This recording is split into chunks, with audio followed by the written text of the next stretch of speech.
Welcome to Think Big with Dan and Qasim. Join hosts Dan Melnick and Qasim Masood as they explore big ideas, limitless possibilities, and engage with visionaries, entrepreneurs, and thought leaders who dare to dream big, get inspired, motivated, and find practical tips for personal growth.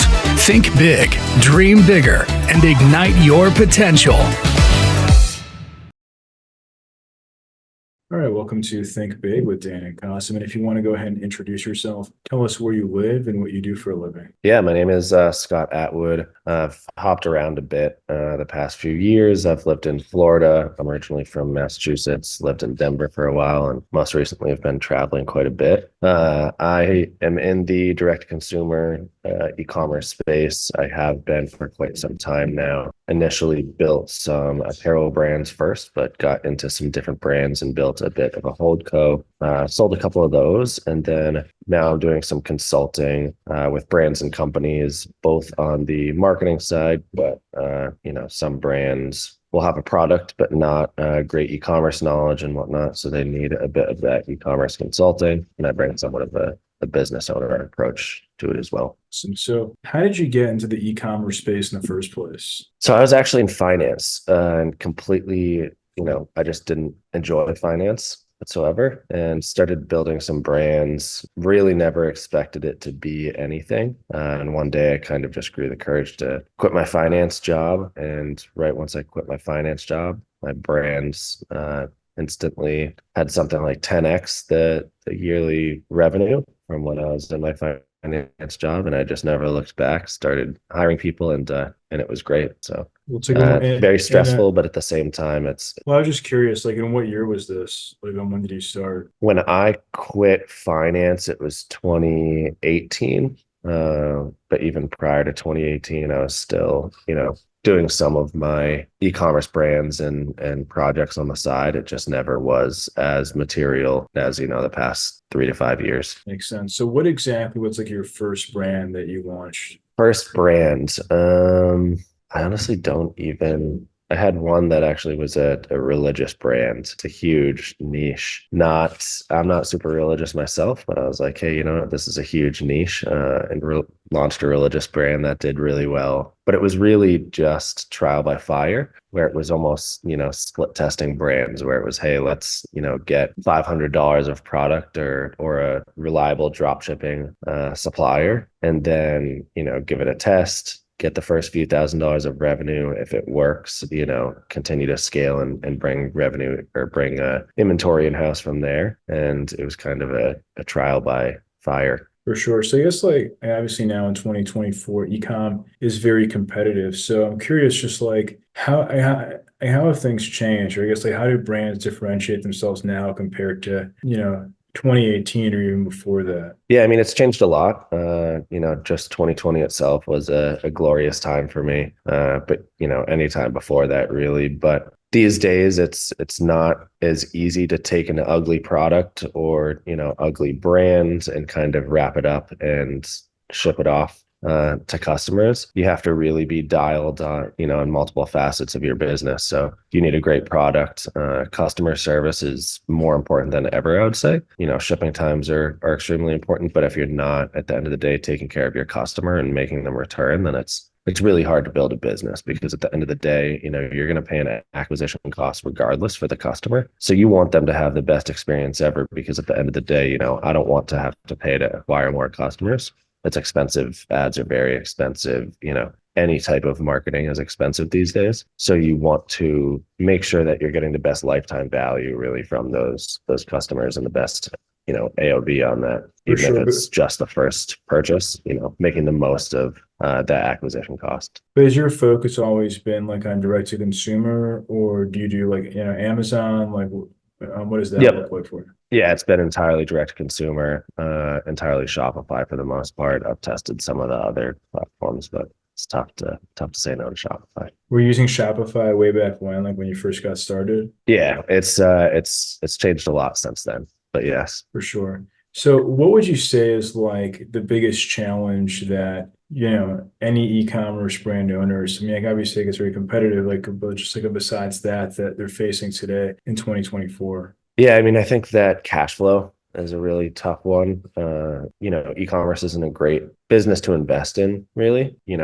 I don't see a lot of brands these days where I think it would be a good investment opportunity. It just doesn't make sense. But at the same time, inventory is extremely tough, and, inventory turn times. I've got, tens of thousands of dollars of inventory sitting in a warehouse right now that's not, selling. And it's like, hey, that really hurts, because any profits that you did have, that cash is gone out of pocket. So I'd say that's definitely the hardest part, is that kind of cash flow, inventory management, understanding your turn times, all of that. And then finding unique ways too to be flexible with your cash, where it's, whatever terms you get from your, suppliers or partners, making sure those are good, making sure, you're moving cash around the right way is extremely important, especially, if you want to be in it for the long term, because at the end of the day, even if they don't admit it, any brand owner these days has gone through a time where they're very cash strapped, where they probably thought that their business was going to end and fail. And the way that they got through it, is that resiliency, kind of understanding which credit card to use when, which bank account to use when, how do we stretch this money? How do we move things around to get by during the hard times? For sure. But I guess like if somebody was starting out today, are there certain product lines that you would say to avoid, or that you would recommend for someone to go for, just compared to others? Yeah, I mean, it's really tough. I've been in the apparel and soft goods space pretty heavily, and it is not a great industry to be in.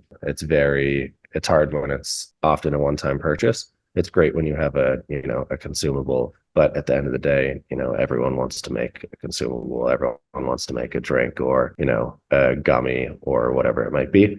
It's great because you can get that subscription revenue and really kind of bolster your business, and at least have an idea of demands based on your subscriptions. But again, that's also a space that's being flooded. So it's pick your battles. So I guess like as of now, you mentioned, so are you currently running any brand, or really just focusing more on consulting? Yeah, I have a couple that I sunset back in 2021, around the time that I sold some others. I'm bringing a couple of those back. I have inventory that's been around, still good inventory. It's all boxed up. Going to bring those back, and those will be great, but it's not necessarily they're not going to put up numbers that will turn heads.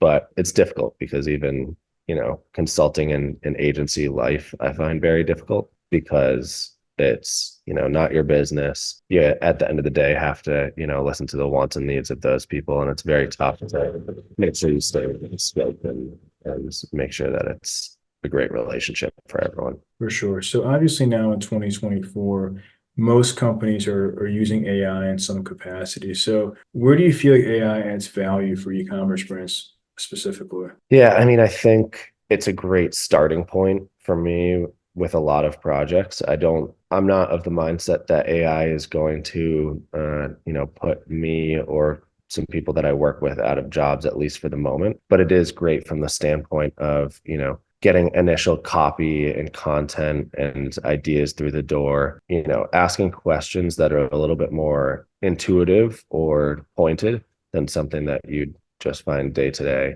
And a lot of those, you can build out copy and then get ideas, and then go off and, build your own copy that's from human.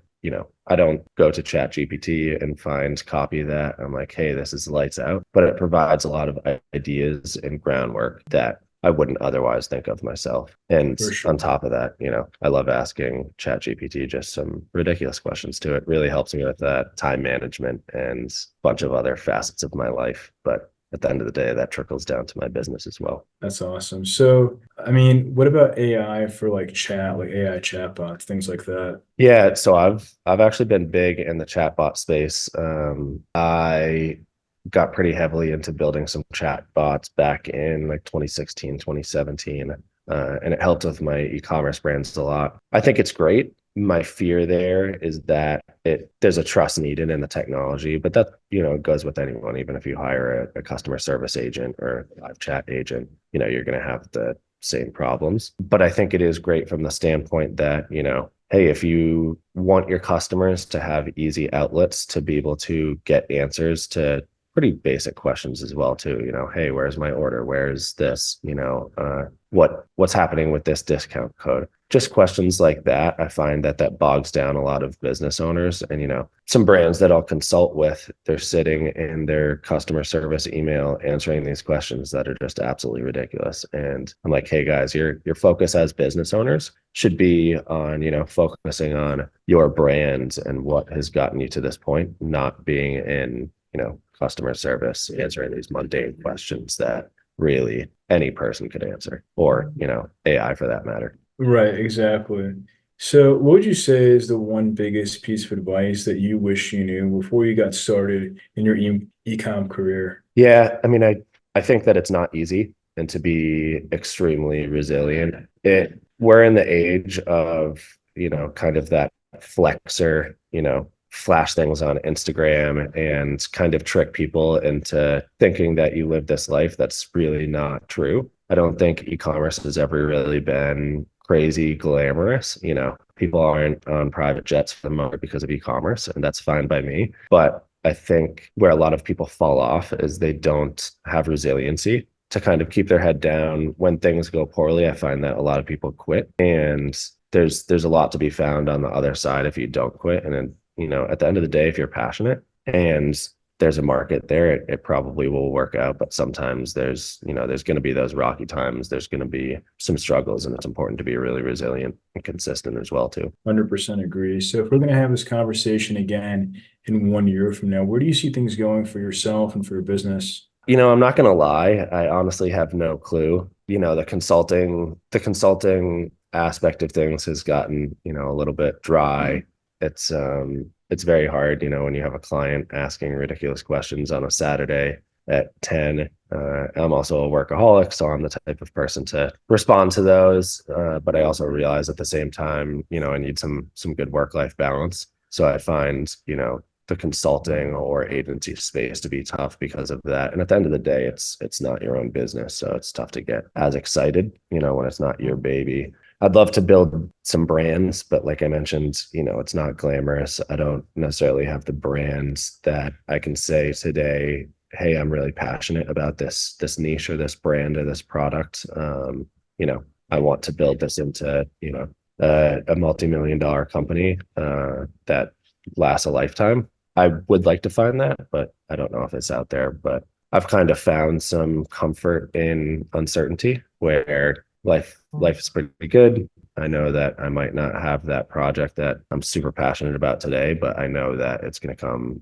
down the road. And I've built multi-million-dollar brands, multiple times. So I know I have that capability. It's just a matter of kind of letting things play out and finding that passion. Makes sense. So if somebody watching this wanted to reach out to you, do you mind sharing your website or social media, I guess, best ways to get in contact? Yeah, so I'm on Twitter a decent amount. SEO 3Ts Atwood. So it's Scott with one extra T Atwood. I'm on Twitter a decent amount. I've been trying to check DMs, but I get a ton of the classic spam, landing page. Hey, you want me to build a landing page? Yeah. Website, I've been hesitant to build a consulting website. I actually get all of my consulting clients through referral, which people think is crazy, but I've never gone out and tried to seek a new client ever. I've thought about building a site. I have one, Next Wave Media, except it's NXT, WVEmedia.com. Going to build a site there, but really not push it too heavily. But Twitter is definitely the best place. My Instagram is the same, and I check my Instagram a decent amount. Used to run a decent amount of ads through my Instagram, so I'm always on there checking direct messages. Awesome. Well, Scott, thank you so much for your time today. Thanks, Dan. Thanks. All right. Bye.